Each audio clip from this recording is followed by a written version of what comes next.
दोस्तों team toppers के इस यूट्यूब चैनल पे आपका बहुत बहुत स्वागत है बच्चों आज हम जानेंगे जैव प्रकम के जो पहले चैप्टर आता है पोषण, उसके बारे में जितने भी महत्वपूर्ण ऑब्जेक्टिव क्वेश्चन होते हैं उन सब के बारे में आज हम प्रैक्टिस करेंगे दोस्तों। तो चलिए शुरुआत करते हैं।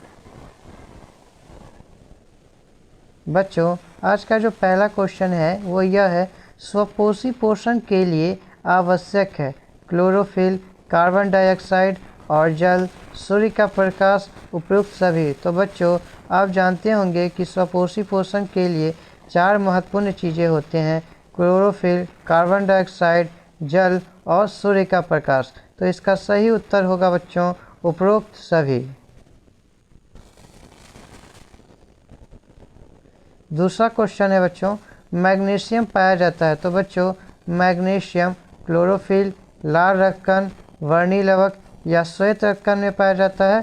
तो बच्चों इसका जो सही उत्तर होगा वो क्लोरोफिल होगा। क्लोरोफिल में ही मैग्नीशियम नामक तत्व पाया जाता है। बच्चों तीसरा प्रश्न है, दांत की सबसे ऊपरी परत है डेंटाइन, एनामेल, अस्थि, क्राउन। तो बच्चों दांत की जो सबसे ऊपरी परत होती है वो एनामेल होती है और दांत की जो सबसे आंतरिक परत होती है उसे हम डेंटाइन कहते हैं। एक वयस्क मनुष्य के शरीर में कुल दांतों की संख्या 32 होती है। वहीं अगर जीवन काल से पूछा जाए प्रश्न तो जीवन काल में कुल दांतों की संख्या 52 होती है। दांत को सबसे ज़्यादा अगर कोई गैस से नुकसान पहुंचती है बच्चों तो वह फ्लोरीन गैस से पहुंचती है।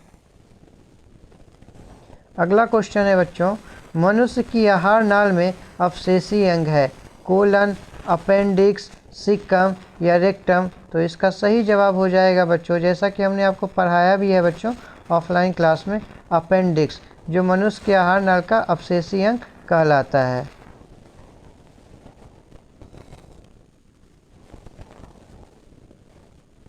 हेलो बच्चों, अगला प्रश्न है बच्चों, पित्त रस कहाँ से स्रावित होता है, यकृत में, मुख गुहा में, आमाशय में या छोटी आंत में।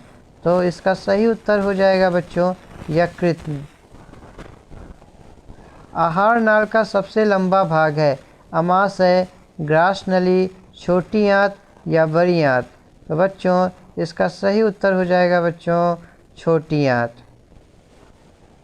अगला प्रश्न है बच्चों, मानव शरीर की सबसे लंबी कोशिका है अस्थि कोशिका, पेशीय कोशिका, न्यूरॉन या मास्टर सेल। तो मानव शरीर की सबसे लंबी कोशिका है बच्चों, जैसा कि हमने आपको पढ़ाया भी था बच्चों, न्यूरॉन, जिसे हम तंत्रिका तंत्र की कोशिका भी कहते हैं। अगला प्रश्न है बच्चों, प्रोटोजोआ उत्सर्जी पदार्थों का निष्कासन कैसे करता है, परासरण द्वारा, विसरण द्वारा, अवशोषण द्वारा या निष्कासन द्वारा। तो बच्चों इसका सही उत्तर हो जाएगा विसरण द्वारा। बच्चों हमने आपको पढ़ाया था कि विसरण हम उसे कहते हैं जब कोई चीज़ हाई प्रेशर से लो प्रेशर की ओर जाती है और एक अर्ध पारगम्य झिल्ली को पार करती है, तो उसे हम विसरण कहते हैं। अगला प्रश्न है बच्चों, मुख गुहा में आहार का कौन से भाग का पाचन होता है, प्रोटीन, कार्बोहाइड्रेट, वसा या न्यूक्लिकम। तो बच्चों इसका सही उत्तर हो जाएगा कार्बोहाइड्रेट।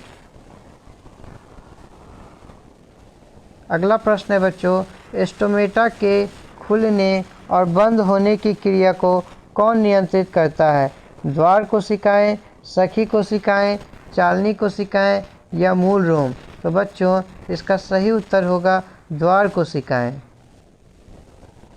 अगला प्रश्न है बच्चों, पौधों में गैसों का आदान प्रदान किससे होता है, सिरा द्वारा, रंध्र द्वारा या मध्य सिरा या इनमें से कोई नहीं। तो बच्चों इसका सही उत्तर हो जाएगा रंध्र द्वारा।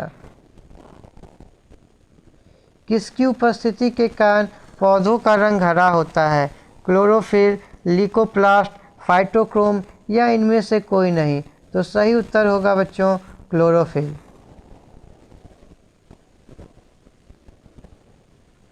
अगला प्रश्न है बच्चों, प्रकाश संश्लेषण की क्रिया होती है कवकों में, जंतुओं में, हरे पौधों में, परजीवियों में। तो बच्चों आपको पता होगा कि प्रकाश संश्लेषण की सहायता से ही पौधे अपना भोजन का निर्माण करते हैं। तो बच्चों इसका सही उत्तर हो जाएगा हरे पौधों में।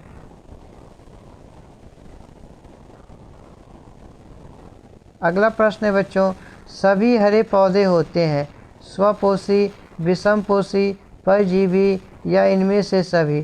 तो बच्चों जैसा आपको पता होगा कि सभी हरे पौधे स्वपोषी होते हैं।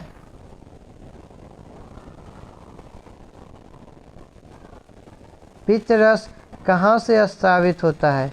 अग्नाशय से, यकृत से, छोटी आंत से, इनमें से कोई नहीं? बच्चों ऑप्शन को अगर हम देखें तो इसका सही उत्तर हो जाएगा अग्नाशय से। अगला प्रश्न है बच्चों, कूटपाद किसमें पाया जाता है?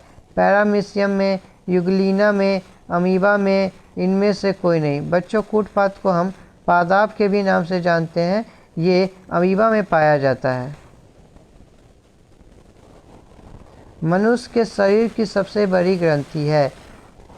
लीवर, अग्नाशय, अंडाशय या एड्रिनल? तो इसका सही उत्तर होगा बच्चों लीवर, जिसका वजन 1.5 kg के बराबर होता है।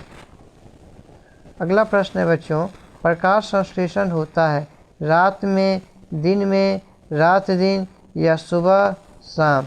तो बच्चों प्रकाश संश्लेषण की क्रिया हरे पेड़ पौधों में दिन में होती है, वहीं श्वसन की क्रिया रात में होती है।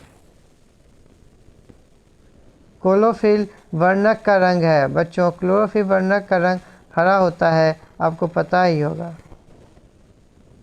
बच्चों आज के लिए इतना ही। आज हमने 20 सबसे महत्वपूर्ण प्रश्नों का प्रैक्टिस किया है। इसके बाद बच्चों हम लोग श्वसन के कुछ महत्वपूर्ण इम्पॉर्टेंट जो भी ऑब्जेक्टिव क्वेश्चन बनेंगे उसका हम लोग प्रैक्टिस करेंगे। तो बच्चों आज के लिए इतना ही। धन्यवाद।